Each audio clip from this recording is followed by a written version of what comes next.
جاری رہتی تھی۔ تو محل کی جو شہزادیاں تھیں، جتنی محل کی جو خواتین تھیں شاہی محل کی، وہ تمام باپ بیٹا کی لڑائی، ان کی روک ٹوک سن کے ان کی آپس میں اکثر صلح کرواتی ہیں، دونوں کو سمجھانے کی کوشش کرتی ہیں۔ لیکن شہزادہ سلیم وقت کے ساتھ جیسے وقت گزرتا گیا وہ زیادہ ضدی، زیادہ اسٹبن اور زیادہ اپنی بات منواتے تھے، تو جس کی وجہ سے اکبر بہت فکر مند تھا، بہت پریشان تھا۔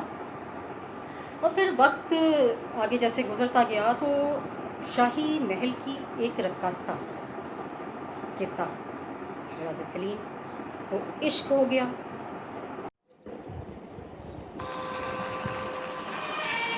تمہاری موجودگی نافرمانی کی دلیل ہے۔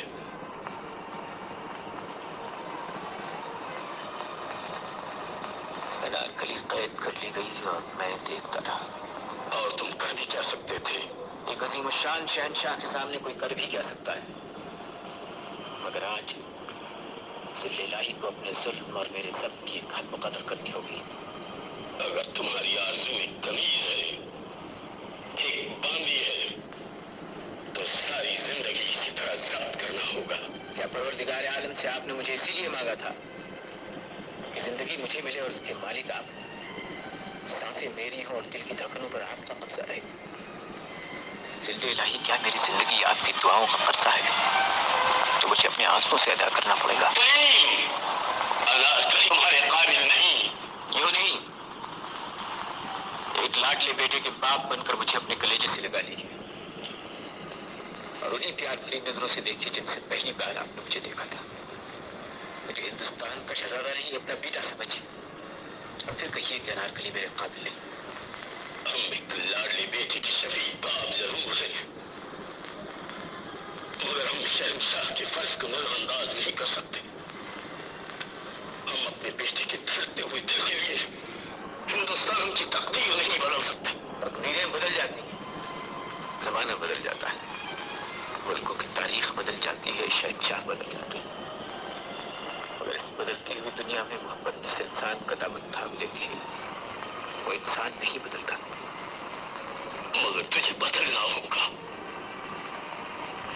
سلیم، تجھے بدلنا ہوگا۔ اس بات میں اب کتنی حقیقت ہے کہ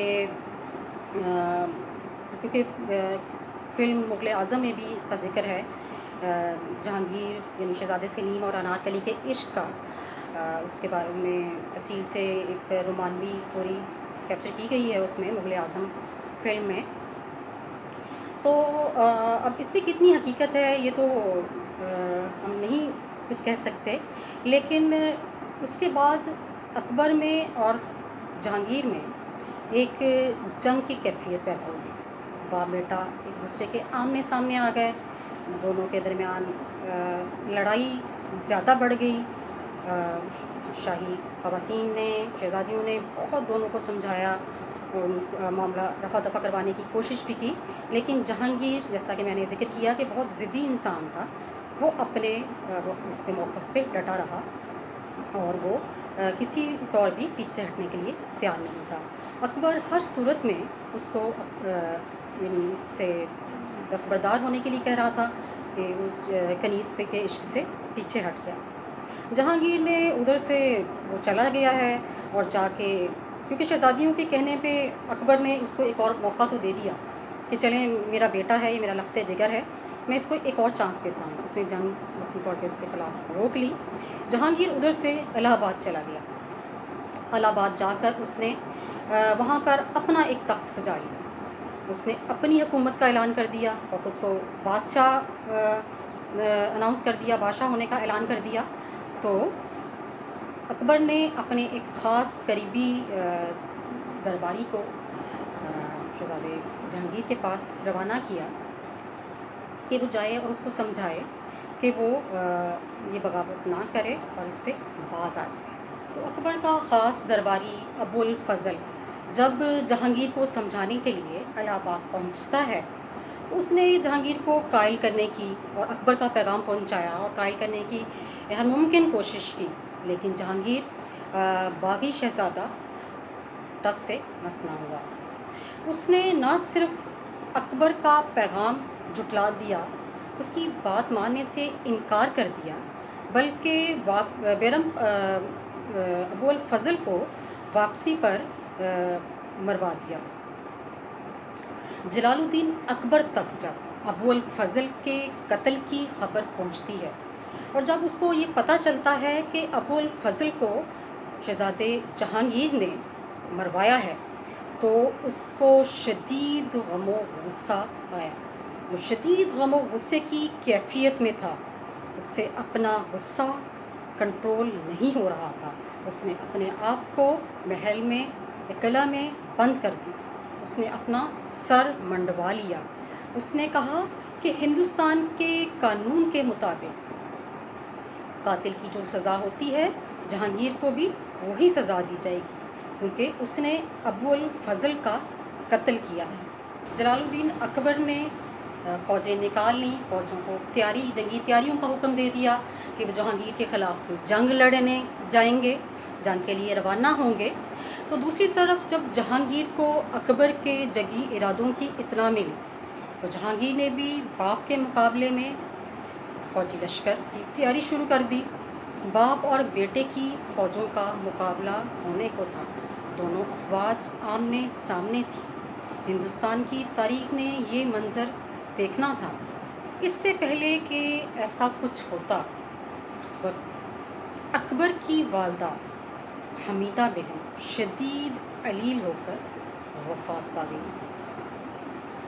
اکبر پہلے ہی غم و غصے کی کیفیت میں تھا، غم و غصے سے نڈھال تھا۔ ابو الفضل کی موت کی وجہ سے وہ بہت غمزدہ تھا، پھر اوپر سے والدہ کی وفات کی خبر نے اسے اور غم سے نڈھال کر دیا۔ تو اس کا فائدہ اٹھاتے ہوئے اس وقت کی شاہی محل کی شہزادیوں نے، عزیز طلباء اس سے آپ اندازہ لگا سکتے ہیں کہ اکبر کے جو شاہی محل تھا اس میں خواتین شہزادیوں کا، جو محل کی جو خواتین تھیں ان کا کس قدر اثر و رسوخ تھا۔ انہوں نے اس موقع سے فائدہ اٹھایا اور باپ بیٹے کو جنگ سے روکنے کی بھرپور کوشش کی۔ انہوں نے نہ صرف اکبر کو اس جنگ سے روکا بلکہ انہوں نے جہانگیر کو بھی پیغام بھجوایا کہ تمہاری دادی انتقال کر چکی ہیں، یہ بہترین موقع ہے، آؤ اور باپ کے پیروں میں پڑو اور معافی مانگ لو، ورنہ وہ تمہارا سر قلم کر دے گا۔ باغی، آوارہ، بگڑا ہوا، ضدی شہزادہ جہانگیر شیخو نے ان کی بات مان لی اور آگرہ کی طرف روانہ ہوا۔ عزیز طلباء شاہی محل میں پہنچ کے وہ اکبر کے پیروں میں گر گیا اور گڑ گڑا کر رونے لگا اور اپنی غلطیوں کی معافی مانگنے لگا۔ حالات کچھ اس طرح تھے کہ اکبر کے دو بیٹے شرابیں پی پی کر شراب کے نشے میں وفات پا چکے تھے۔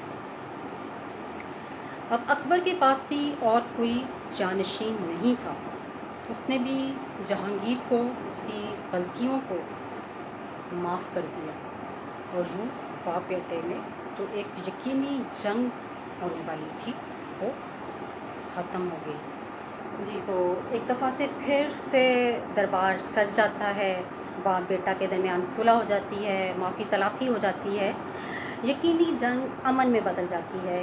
اکبر پورے بر صغیر کا ایک طاقتور حکمران بن کر سامنے آتا ہے۔ شہزادہ جہانگیر ان کے تخت نشین ان کے ہمراہ بیٹھے ہیں، ملکہ جودہ اکبر ان کے ساتھ بیٹھی ہیں اور محل میں اور بھی بہت سی بیگمات اکبر کی اس وقت موجود تھیں۔ تو سوائے دکن کے تقریباً پورا بر صغیر اس وقت اکبر کی سلطنت تھا، ادھر اکبر کی حکمرانی تھی۔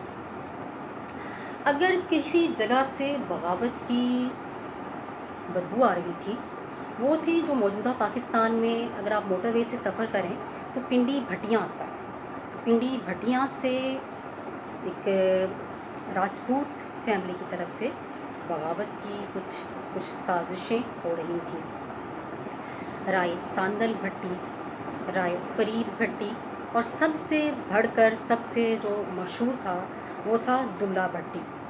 انہوں نے بابر کے ساتھ جنگ لڑی، اور دلہ بھٹی نے تو آخری دم تک، یعنی جب تک اس کو گرفتار کر کے اس کا سر قلم نہیں کر دیا گیا، بابر کے ساتھ وہ نبرد آزما رہا۔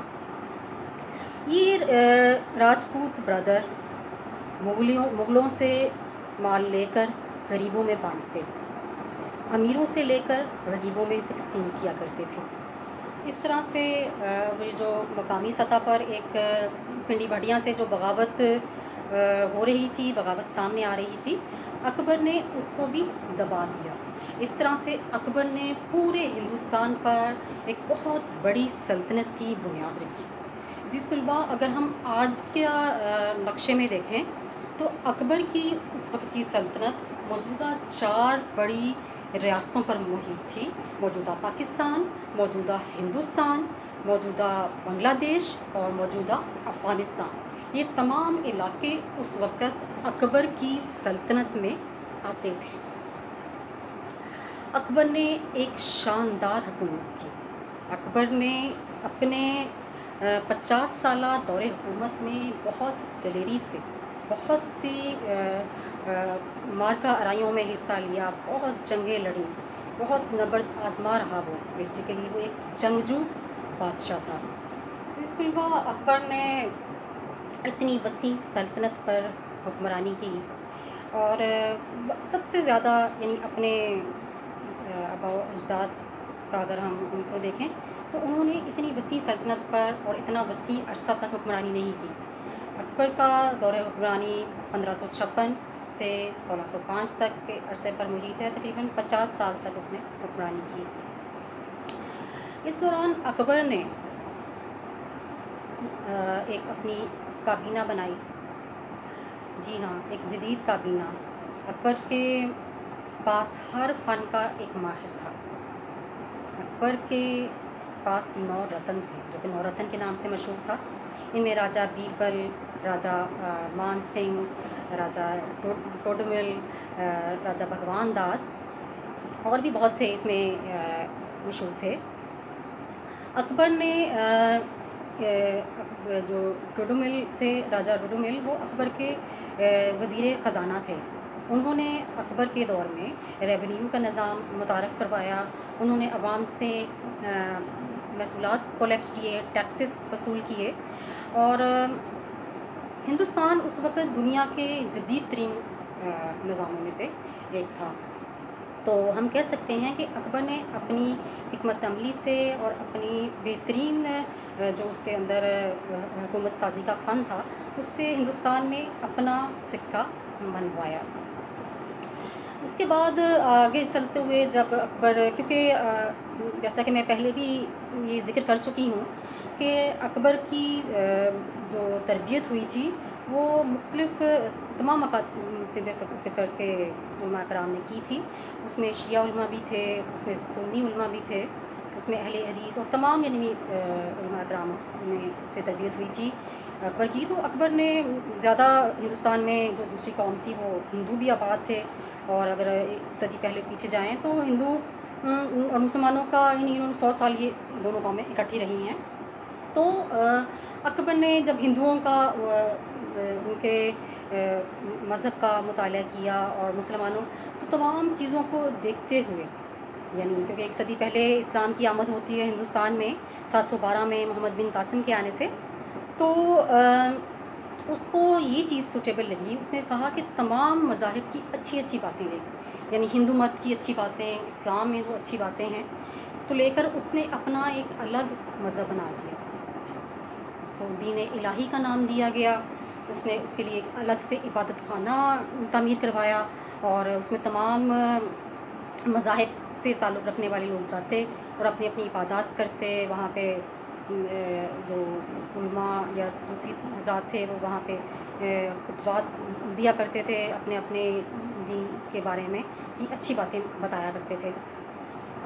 اکبر کے اس فیصلے سے، اس کے اس اقدام سے، اس نے یہ جو سٹیپ اٹھایا، اس سے اس وقت کے جو ہندوستان کے علماء تھے ان کو شدید تشویش کی لہر ان پہ دور پڑھی اور انہوں نے اکبر کے خلاف شدید غم و غصے کا اظہار کیا اور اس کو اسلام کے خلاف قرار دیا. یعنی یہ اس نے اس پہ انہوں نے شدید رد عمل کا اظہار کیا. اور اس طرح سے یہ کہہ لیں کہ اسلامی جو مسلمان مذہبی علماء تھے ان کی طرف سے ایک شدید بغاوت کا یا ایک شدید نفرت کا اور غصے کا سامنا کرنا پڑا جلال الدین اکبر.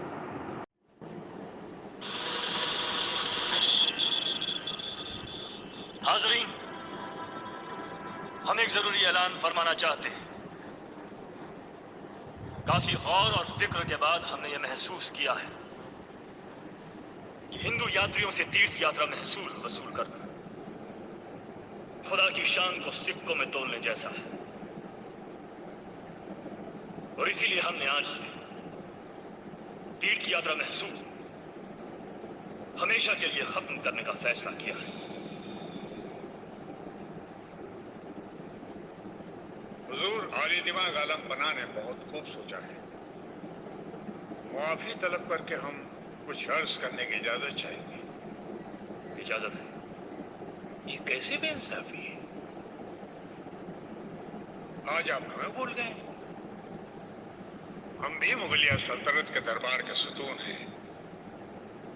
اس مغلیہ حکومت کی بنیادوں میں ایک ایک اینٹ کی جگہ ہم نے اپنے سروں کو لگایا ہے. ہم جہاں بنا کے سر آکار بھی ہیں. بڑا ہی تعجب کا عجیب فیصلہ ہے یہ. اسے لینے سے پہلے ہم سے سارا مشورہ کیوں نہیں کیا گیا؟ ہم نے ضرورت نہیں سمجھی مولانا محترم صادر عداسی صاحب. محصول لگانا یا ختم کرنا حکومت کی دراندیشی پر ہے، تاج و تخت کی مرضی پر ہے. ہم اسلام کے خلاف کوئی قدم نہیں اٹھا رہے. یہ فیصلہ ایک حکومتی فیصلہ ہے، مذہبی نہیں. اگر یہ حکومتی فیصلہ ہے تو کیا محترم وزیر خزانہ ٹوڈرمل صاحب شاہی خزانے کے بارے میں کچھ نہیں کہیں گے؟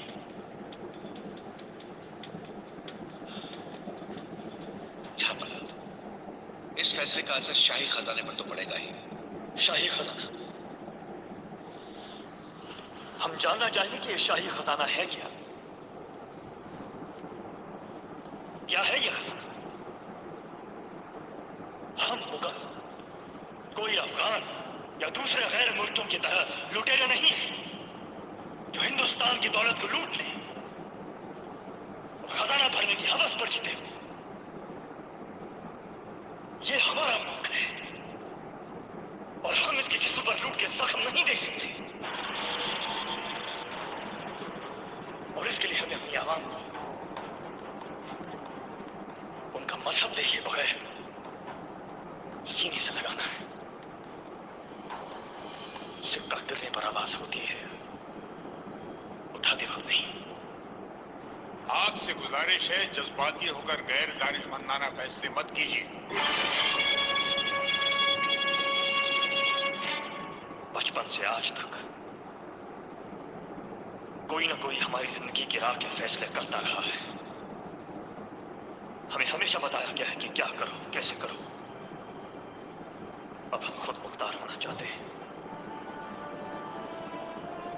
ہم وہی کریں گے جو ہمیں مناسب لگے گا.